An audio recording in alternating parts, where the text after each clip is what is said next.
Olá, eu sou Michel Alcoforado e estamos começando aqui mais um Caoscast, o espaço de fritação de ideias do Grupo Consumoteca, em parceria com o Altab. Por aqui, a cada 2 semanas, a gente se reúne para fitar ideias, pirar o cabeção sobre antropologia, comportamento, consumo e tudo aquilo que tem feito a gente ficar com as cabeças completamente inquietas. O tema de hoje é solteirice. São os solteiros na pandemia. Ser solteiro nunca foi fácil, pois você sabe bem que precisa dominar ali uma série de regras que são veladas, não muito claras, das plataformas do momento para poder se dar bem e encontrar uma gêmea.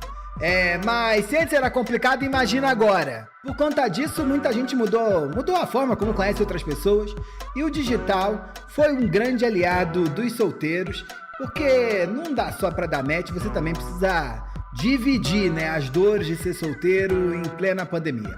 A gente conversou com a Isabela Aredes, não sei como é que fala. Ela tem um trabalho super legal no @semdataparadate. E ela trouxe esse trabalho, ela veio com esse trabalho para tentar difundir um pouco e compartilhar as experiências, dicas, histórias de frustrações para quem tá mega a fim de encontrar o par perfeito, mas tá tendo dificuldade nesse caos, hein? Vamos ver o que a Isa contou pra gente. Eu e a Gi, que é minha sócia, a gente sempre teve um certo azar, assim, em relacionamentos.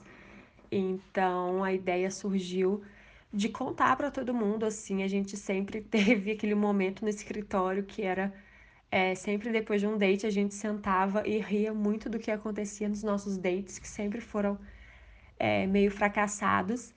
Então, começou com uma coluna no Studelook, que é onde a gente trabalha hoje, assim, meio que divide com Sem Data. E a gente viu que deu muito certo, as pessoas queriam contar pra gente, assim, o que acontecia nos dates delas também. E a gente criou o perfil no Dia dos Namorados, assim, pra falar, gente, Dia dos Namorados na pandemia, a gente não consegue nem flertar online, quem dirá arrumar um namorado pro Dia dos Namorados. E assim, que eu acho que tá todo mundo exausto de flertar online, porque todo mundo sabe que não vai dar em nada, todo mundo sabe que as chances disso virar uma coisa no futuro, logo que acabar a pandemia e todo mundo quiser meter o louco, vai ser quase impossível. Então, flertar online tá cada vez mais difícil. Gente, eu acho o máximo esse perfil, que a descrição deles no Instagram é a fila do banheiro de balada da internet. E é sensacional, assim. Aí elas vão fazendo uma curadoria ali, um pouquinho dos dilemas aí de quem tá vivendo essa solteirice na internet. E tem uma coisa que ela fala ali, que é do pessoal que compartilhava o date ruim. Gente, o date ruim, ele tem uma grande utilidade na vida do ser humano, porque ele proporciona entretenimento para os amigos da pessoa que viveu esse date ruim. Não sei se vocês viveram e sentem saudade disso que ela falou, desse momento aí no escritório que você sentava com teus amigos para falar dessas baboseiras quando a política deixava. Maravilha! Olha, essa que acabou de comentar o comentário do convidado é Marina Ruali, head de pesquisas do Grupo Consumoteca. Não estamos sozinhos, estamos sempre com Rebeca de Moraes, que tropicaliza tendências como ninguém, e Tiago Faria, que sabe tudo sobre tudo. Marina, você já se apresentou, já falou antes de ser apresentada, mas isso não te tira do roteiro. Vamos lá. Para você, como é que tem sido a pandemia, hein? Você é do time dos solteiros, dos casados, dos enrolados, dos imbricados? Que time é o teu, hein? Dos namorados, acho que tem um meio do caminho aí, né? Eu acho que eu tive um bom timing pra namorar, sabe? Eu passei muitos anos solteira e logo um pouquinho antes da pandemia comecei a namorar, acho que foi um timing bom. Eu tenho mais tempo de namoro na pandemia do que sem. Então é isso, assim, vivendo no confinamento. Então é bom que não tem antes e depois, né? Você já tá dentro desse jogo aí, que maravilha. Rebeca de Moraes, como tem sido seus dias de acompanhamento, de isolamento, hein? Acompanhamento. A pandemia tá tão longa que deu tempo de dar uma variada, né? Já passei boa parte sozinha e agora eu ando muito bem acompanhada. É o gatinho do chá. Só pra quem não sabe, me permita a indiscrição, um dia estávamos no call, entrou um rapaz desses aí, bem apessoado, como diria minha avó, e trouxe um chazinho. Aí todo mundo no call fez uma cara de paisagem, como se não tivesse nem reparado que o rapaz tinha entrado para entregar um chazinho pra Rebeca. E aí Fabiola, que trabalha com a gente, que não Diz ela que é antropóloga, mas na real é fofoqueira, diz: Ô, Rebeca, quem é esse rapaz aí que traz pra você chá toda hora? Eu sou muito mimada, Fora Deus os drinks, confere. né? Já vimos drinks também.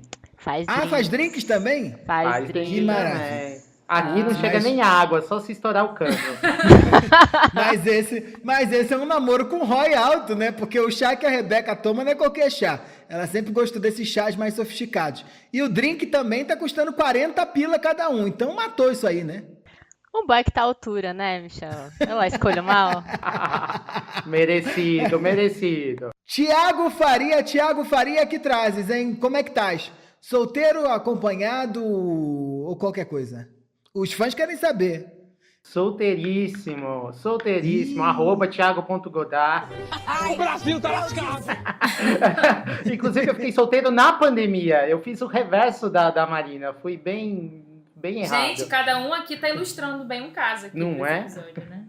Olha, relacionamento é um tema que gera curiosidade pra caramba, como a gente já falou. O Tiago era um dos que os ouvintes sempre perguntavam, né? E aí, Tiago tá solteiro, tá casado, tá sei lá o que mais. Ele já matou a curiosidade de vocês, mas nós não somos só curiosos sobre a vida pessoal das pessoas, mas nós somos grandes curiosos do tema. Não é à toa que lá no grupo Consumoteca a gente já vinha investigando essas tensões do relacionamento, da chipada, dos chipados, ou por aí vai, há bastante tempo.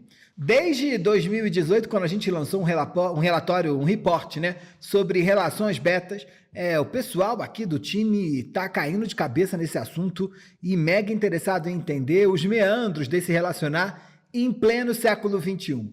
Rebeca de Moraes, que desde o primeiro lançamento lá em 2018 já estava envolvida no tema, saiu por aí falando com tudo quanto era jornalista, explicando esse negócio de contratinho.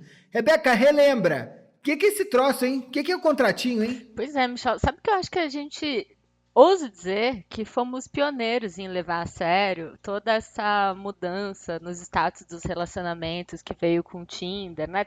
Acho que as pessoas falavam às vezes com certo desprezo de são relações que não se levam as pessoas não se levam a sério, é tudo muito efêmero, né? É tudo líquido. Enfim, a gente se debruçou em cima desse tema e entendeu que existe aí um meio do caminho que tem a sua importância, né? Que está, na verdade, ajudando a gente a reconstruir o que a gente entende como relacionamento. E uma relação beta é aquela em que a gente quer jogar o jogo, mas não está satisfeito com as regras tradicionais e a gente acaba criando assim as nossas próprias regras para estar nesse game, para poder se relacionar dentro de outros parâmetros que não os antigos, né? No campo das relações amorosas, uma relação beta é um contratinho. Eu gosto de chamar de relações em construção, que não tem um início muito marcado, como a gente tem quando fala de pedir namoro oficialmente, por exemplo. É a relação que vai se desenrolando. As pessoas se apegam, querem estar juntas. Isso vira uma relação, porque não se pode negar que tem um envolvimento, e as regras vão sendo construídas no caminho, sem uma marcação de início e fim. E nem por isso é uma relação menor. Acho que isso foi uma coisa importante dessa pesquisa, né? A gente entendeu que o fato de não estar dando nome, às vezes dá muito ruim, mas isso não diminui a importância desse tipo de relação. Acho que faz muito sentido pensar nas relações beta em tempos pandêmicos, quando a gente teve que, de fato, criar um novo jeito de se relacionar ou até de começar relações. Mas a gente vai falar pra caramba disso hoje, né? Vamos, olha, se a pandemia mudou o relacionamento e se tem mudança, vocês já sabem, tá mais do que na hora do Nome aos Bois. O boi. Nome aos Bois. Marina Roale, qual é o nome do boi de hoje, hein? Olha, Michel, o boi de hoje ele é quase que uma atualização desse conceito que a Rebeca acaba de trazer pra gente. A gente vai falar dos contratinhos pandêmicos, que são acordos e combinados estabelecidos entre os parceiros que precisaram ser feitos justamente por conta da pandemia. Se a gente vinha dessa leva de uma relação onde a gente tinha que ficar interpretando o que o outro fazia para saber se o negócio rola ou não rola, se o outro te quer ou não quer mais, agora não dá mais para ser assim, né? A gente está num mundo pandêmico, o que não falta é protocolo para a gente fazer tudo, não tem mais espontaneidade para nada. Então as regras que funcionavam antes já não estão mais simples, né? a gente pode notar que existem novas regrinhas aí, novos requisitos para que os solteiros continuem aí se relacionando, tendo dates e conhecendo pessoas novas. O curioso das relações betas é, como Marina já colocou e Rebeca tinha posto também, é que ela é marcada por uma forma de se relacionar sem esse compromisso sério, sem toda aquela burocracia que a gente está acostumado quando começa a ter algo sério com alguém, ter que apresentar para o pai, jantar na casa da sogra, comprar presente de Dia das Mães para quem, aquela loucurinha toda. Quando a gente bota um monte de coisa nova nesse jogo e começa a exigir aquilo que não precisava ser exigido, perde, de certa forma, o que as pessoas definem, né? Essa espontaneidade, essa emoção que é fazer parte de uma relação, que é uma relação completamente definida como o contratinho é. Mas afinal, Marina, como é que são essas novas regras, hein? O que esse contratinho pandêmico fala? Olha, o que esse contratinho fala é rever todo aquele ponto da exclusividade que antes você não precisava ter, né? Porque se tinha essa coisa de você ter a gente até evitava dar nomes para esses relacionamentos, é o crush, é o contatinho, porque é uma coisa meio fluida, né? Você sabe que tem algo, mas essa pessoa pode estar ficando com vários contatinhos que você não podia cobrar. Só que agora essa questão de cobrança, ela muda, porque a gente começa a ter que negociar a exclusividade com o outro, e essa exclusividade não é mais atrelada ao comprometimento, o sentimento e a ideia de fidelidade, monogamia que a gente tinha antes. Agora essa exclusividade ela vem por uma questão de higiene, de asepsia e de segurança. Então tem muitos contatinhos aí que estão combinando de ficar exclusivos para não colocar o outro em risco, né? Então a gente está vendo, sabe, que a gente está vendo num momento muito delicado, pandemia, a gente ainda está com um nível de transmissão muito alto, para que algumas pessoas não fiquem aí na abstinência total, na seca, sem contato, sem afeto. Elas falam, vamos ficar, mas a gente vai fazer um acordo de exclusividade. Então não é um namoro, mas você muda as regras. Então a gente conversando com algumas pessoas antes de fazer aqui a pesquisa para o episódio, a gente viu, por exemplo, um casal que combinou de ficar exclusivo. São dois boys que estão ficando, inclusive antes do cara chegar na casa dele, ele checa se ele foi de metrô ou de carro, porque se foi de metrô já não vale a pena, porque se expôs. Então tem um check que a gente não tinha antes, né? Você começa a ter que rever toda a ideia de confiança que você tinha, aquela coisa que era muito fluida, muito livre, passa aqui em casa, vem aqui, tá num rolê, engata no outro, chama, vem, não dá pra ser, você tem que meio que rastrear e saber o que a pessoa andou fazendo para saber se você pode confiar e se tá seguro esse contato. Pode vir de metrô? Pode. É de bom tom? Não é de bom tom, né? Não é de bom tom. Então, ser solteiro na pandemia não tá uma tarefa muito fácil, como a gente já falou desde o começo do episódio. A parte boa de ser solteiro, que é ter a possibilidade de você conhecer gente, sair com quem quer, sem precisar se comprometer, foi por água abaixo. E você começa a observar, de certa forma, que essa coisa de exclusividade, não exclusividade, ganha uma outra dimensão, como Marina colocou muito bem. Então, a tal das relações betas, elas assumem um aspecto, em termos de ganho de liberdade, extremamente grande.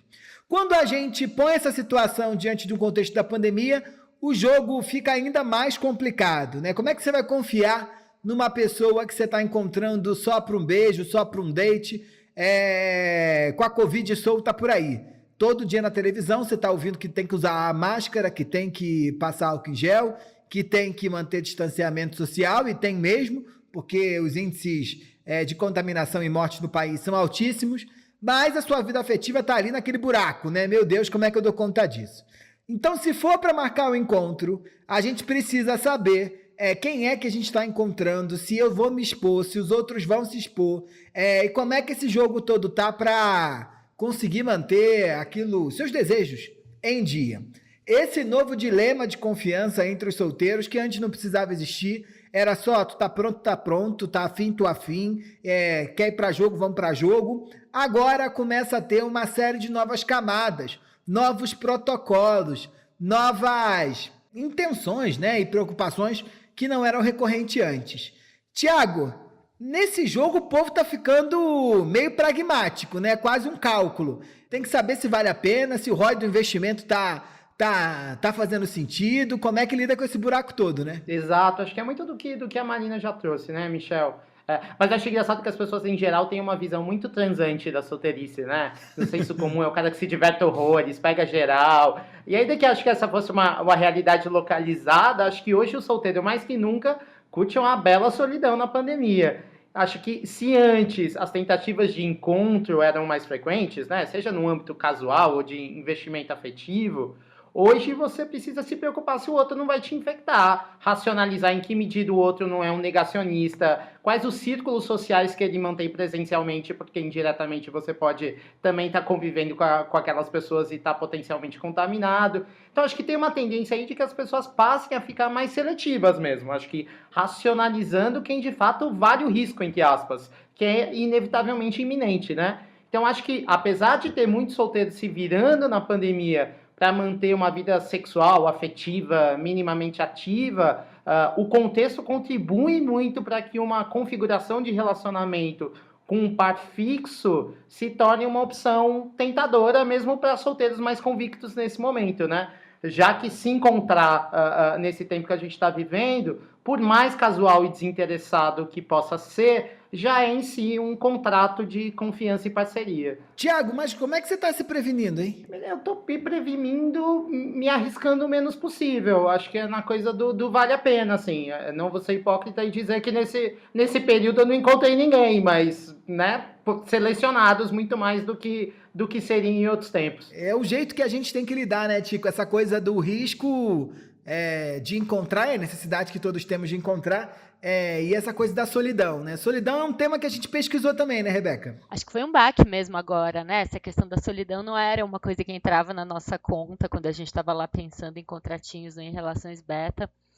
Segundo o levantamento do Instituto Ipsos, os brasileiros são o povo que mais se sente solitário durante a pandemia. Acho que isso muito devido ao nosso histórico de proximidade, né? De calor humano. Eu tô achando que os brasileiros, tá sendo maravilhoso, os brasileiros estão batendo recorde em tudo. Eles são os que mais engordaram, os que mais estão deprimidos, os que mais são ansiosos, agora são os mais solitários. Tô triste, não tô feliz. Eu vou chorar, eu chorei bastante já. Eu queria, sim, que Deus tivesse piedade. Pois é. Acho que a falta desse calor humano, né, de estar próximo, fez muita diferença nesse balanço da sensação de solidão. Segundo esse levantamento, 50% dos entrevistados disseram sentir solidão muitas vezes, frequentemente ou sempre. Acho que com a falta aí de contato físico, o espaço digital, claro, acabou catalisando contatos, né? Aplacando um pouco essa sensação de distância que a gente sente. Acho que o online nunca vai substituir o físico na mesma moeda, mas dá para sentir muito próximo de alguém tendo contato online. Bom, é assim, aliás, que a maior parte das nossas relações importantes da vida tem sobrevivido. Não sei como vocês estão, eu continuo praticando o isolamento, estou em casa sem ver meus pais há meses e sem ver os amigos, e o online acho que é o que dá conta de segurar isso. Mas é claro que o contato físico faz falta, não tem como. Uma pesquisa do Happn, que é aquele aplicativo de relacionamentos, mostrou que 62% dos brasileiros do aplicativo admitiram que o período de solidão acabou motivando eles a ir atrás de um companheiro, uma companheira, um aquecedor de orelha, como a tampa da panela, o que quer que seja. Acho que ter uma vida amorosa é muito importante, faz a gente se sentir amado, desejado, querido. Claro que não é, e me parece que nem deve ser a única via para isso, mas a gente não pode negar que é uma via importante. E acho que fazendo um gancho aí com o que o Ti disse também, tem muita gente dizendo que ser solteiro em tempos tão difíceis assim, já nem vale mais a pena, né? Já que é para ficar em casa, que seja ficar em casa com alguém, então, ver um filme, ter companhia, fazer as tarefas da quarentena aí do lado de alguém, pode ser também muito gostoso. Acho que essa intimidade faz falta mesmo. Pois é, Rê, e parece que esse pode ser um dos legados aí, pelo menos a curto e médio prazo, que essa pandemia já vem trazendo pra gente, né? Que é esse olhar mais pragmático sobre as relações, e já que eu não posso ter aquela liberdade e a casualidade que eu tinha de uma vida de experimentações que o solteiro tem, de repente pode ser que valha mais a pena estar junto, não porque agora eu sou super romântico, mas porque a conta fecha de maneira mais interessante se eu tô ali junto com outros, se eu tô compartilhando intimidade. Mas não só isso também, né? Tem aí esse fator do medo de ficar sozinho, que é natural do ser humano, e quando a gente enfrenta uma situação pandêmica, né, onde a gente começa a refletir vários dos nossos valores, assim, a gente entra aí em conflito com várias das nossas feridas, muitas pessoas começam também a pensar ali um pouco mais sobre que relações elas estão cultivando ali na sua vida. E essa ideia de repente, ficar meio que parado em casa 2 anos da sua vida pode assustar bastante, né? A gente hoje está num momento onde a gente não consegue prever muito à frente, onde a gente não consegue fazer muitos planos. E aí tem também, não só os solteiros que estão agora em busca de um namoro ou de um relacionamento sério e exclusivo, mas a gente também aí uma certa aceleração em algum dos relacionamentos que a gente via acontecendo. Então, alguns casais que estavam ficando aceleraram para o namoro, casais que estavam namorando há pouco tempo resolveram morar juntos. Então, tem uma coisa que se antes, às vezes, morar junto com alguém tinha uma grande conversa, uma decisão, era um grande evento da vida, de repente foi assim, fulano, traz uma muda de roupa, traz sua escova de dente, a pessoa foi ficando. Quantos casais não aconteceu isso, né? Ia ficar um pouquinho ali até acabar a quarentena e quando viu, estão morando junto, estão já numa vida de casado. Então, acho que isso também impacta aí a vida de quem estava no relacionamento e acho que é um movimento bem interessante. Por conta disso, teve um boom nos relacionamentos. A gente não pode esquecer que teve gente, como você colocou, Marina, que engatou o romance, teve solteiro que ficou na luta e tá ali na expectativa de que esse jogo vai melhorar. Mas para não perder a chance de conhecer gente legal, sair um pouco dessa rotina mega ultra cansativa que o isolamento social coloca pra gente, as pessoas reinventaram por completo a maneira delas de se conhecer.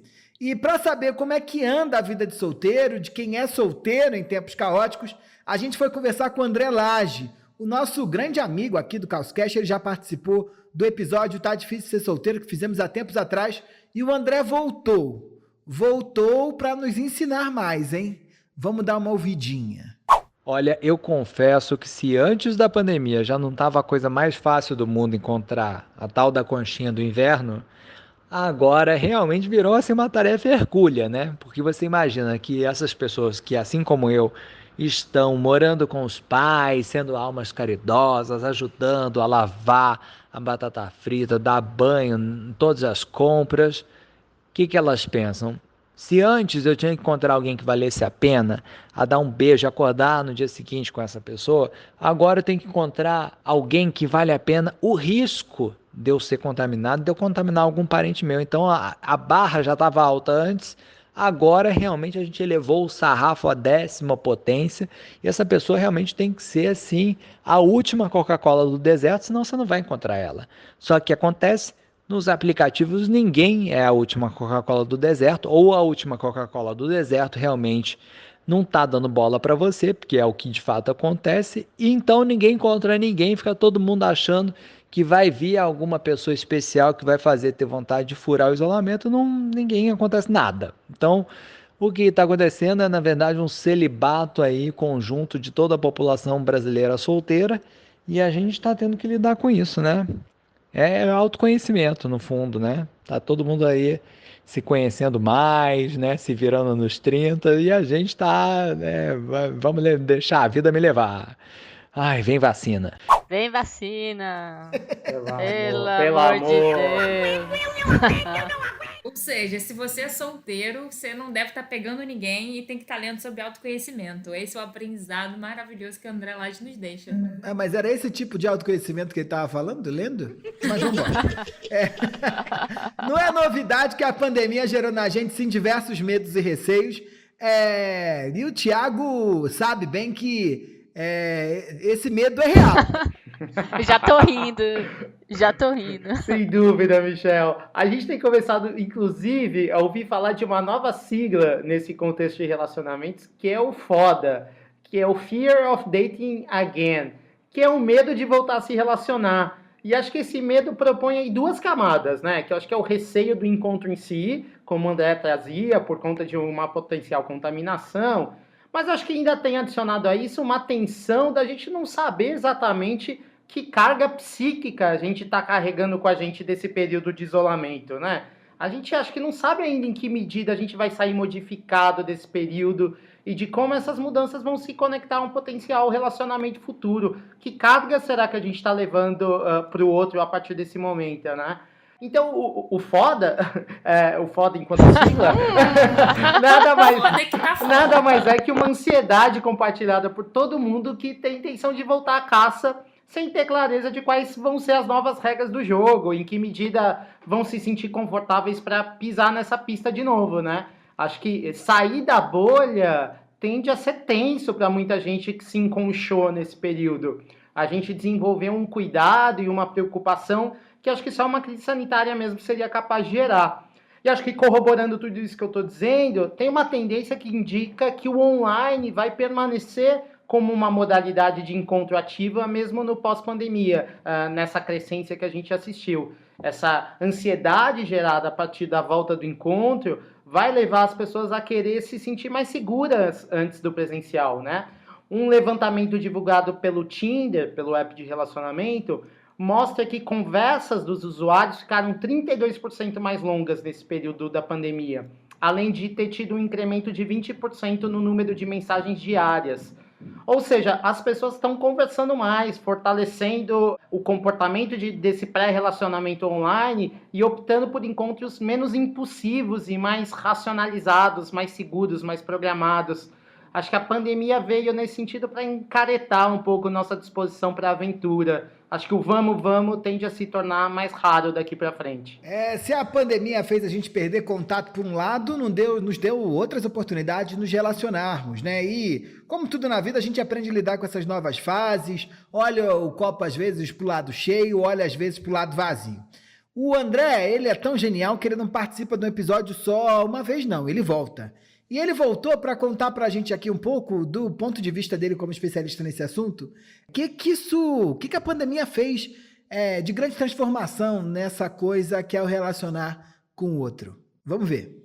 Eu diria que eu, pelo menos, saí assim com um sentimento de crescimento, amadurecimento dessa pandemia, né? Antes eu acho que eu focava muito nesse negócio do contatinho, eu preciso pegar e preciso beijar uma boca, e de repente eu passei 8 meses, né, sem transar, uma coisa que eu não imaginava antes, uma coisa que eu jamais teria planejado na minha vida. Eu pensei, nossa, então eu consigo ficar assim, né, sem ter alguém na minha vida e focar no pão, né, na tal da pandemia, na minha hortinha orgânica, e ver que tem outras fontes de prazer que não dependem tanto do outro, assim. Então eu acho que a gente está saindo um pouquinho mais maduro dessa pandemia.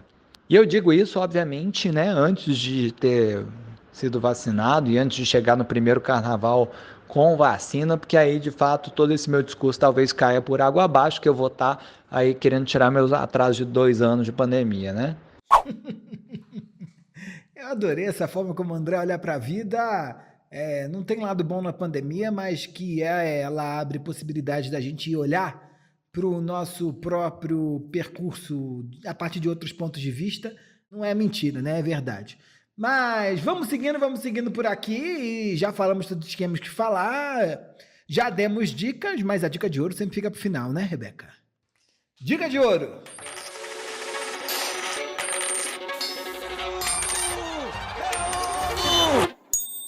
Bom, como não podia deixar de ser, Michel, a dica de ouro de hoje vai para os nossos queridos solteiros da pandemia. Ser solteiro é bom, sim, né, gente? Não existe essa coisa de estar atrasado.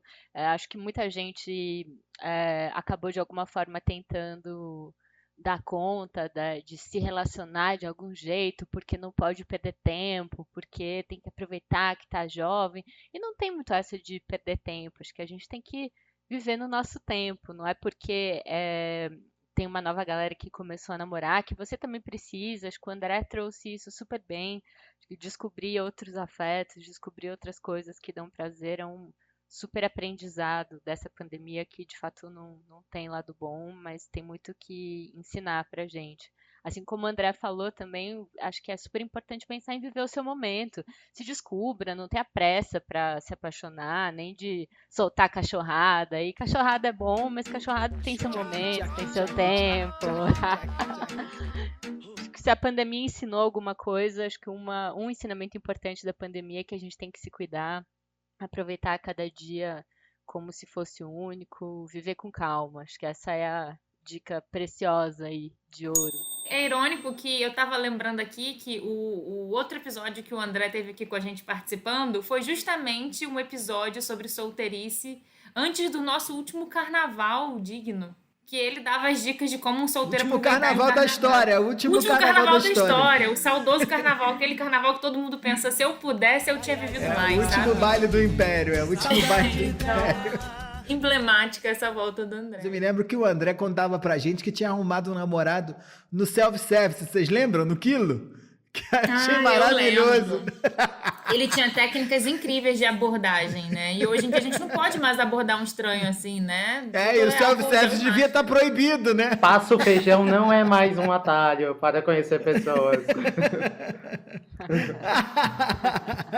Gente, sabe uma coisa curiosa que eu também fiquei pensando aqui? É engraçado, quando a Marina falou solteirice, eu fiquei pensando nisso, que a gente fala solteirice e não fala namorice, né? Solteirice me dá muita ideia de uma coisa que tem que ser praticada, né? Acho que vem um pouco disso também, essa ansiedade que todo mundo fica, né?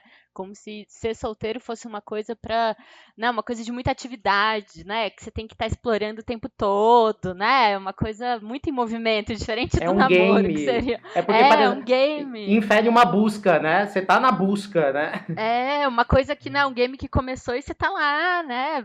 Tem que jogar. E acho que acho que a pandemia é um bom momento para desmistificar isso. É verdade. Dicas de ouros anotada. Vamos seguir. É de ouros ou é de ouro, né? São tantas coisas que nem sabemos aqui como é que aplicamos o plural. Mas tá mais do que na hora da gente trazer ainda mais conteúdo. Joga na roda.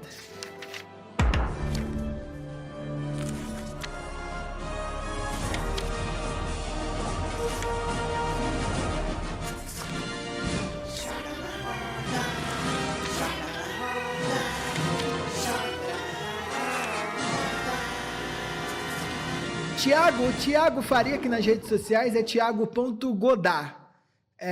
Que trazes? Michel, eu lembrei de um filme que eu gosto muito e que me pareceu uma metáfora interessante desse episódio, que é o Lost in Translation, ou Encontros e Desencontros aqui no Brasil, dirigido pela Sofia Coppola.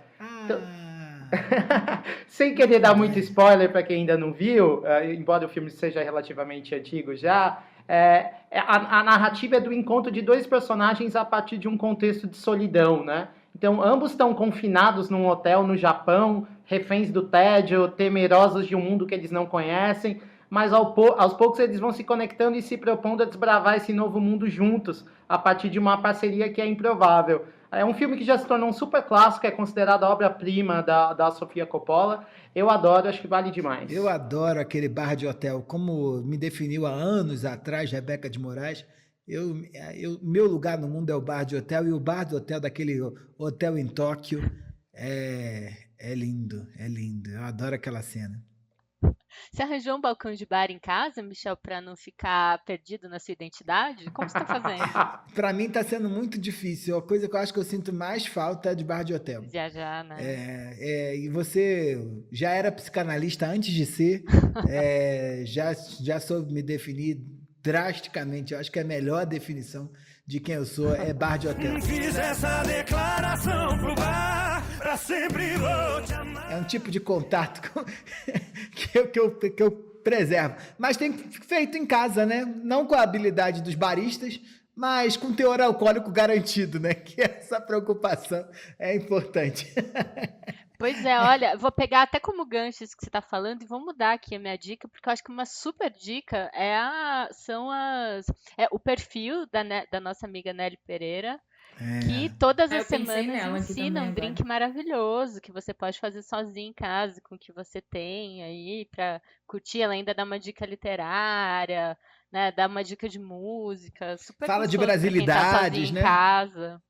Fala de brasilidades, super legal, acho que indico demais pra quem tá sozinho ou acompanhado, bons drinks. Façam um auto-date, né, pessoal? Também acho uma boa dica. Mas, Rebeca, o moço do chá faz que tipo? Qual é a habilidade de drinks dele? Qual é o que ele faz melhor?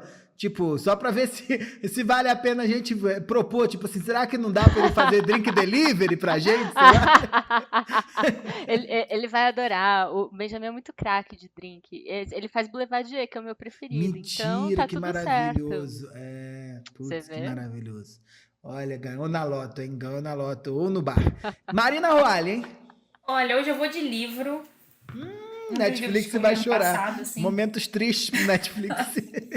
Se vocês quiserem, eu tenho comédias românticas da Netflix também. Mas esse livro é da Lori Gottlieb. Não sei como é que se pronuncia exatamente o sobrenome dela, mas é de uma terapeuta americana. Acho que esse livro foi um best-seller aí do ano passado. Se chama Talvez Você Deva Conversar com Alguém. E a ideia é uma terapeuta, o terapeuta dela é a vida de todos nós. E a história desse livro começa com uma terapeuta que leva aí o famoso pé na bunda, né? O namorado dela termina com ela se vê desestabilizada e ela tem que buscar um terapeuta e ela começa a abrir com a gente, assim, o livro tem uma saga interessante que é, enquanto a gente vai tendo acesso às consultas com o terapeuta dela, ela vai abrindo alguns dos pacientes que ela tem também. E aí nessas sessões a gente vai passando por muitos pontos desse se relacionar com o outro. E eu acho que já que esse é um momento aí que a nossa dica de ouro é sobre a gente ter calma, sobre a gente pensar, sobre a gente passar um filtro aí nos nossos relacionamentos e saber de fato o que a gente quer, eu acho que é um livro bem interessante que vem a calhar. E é uma história real, né?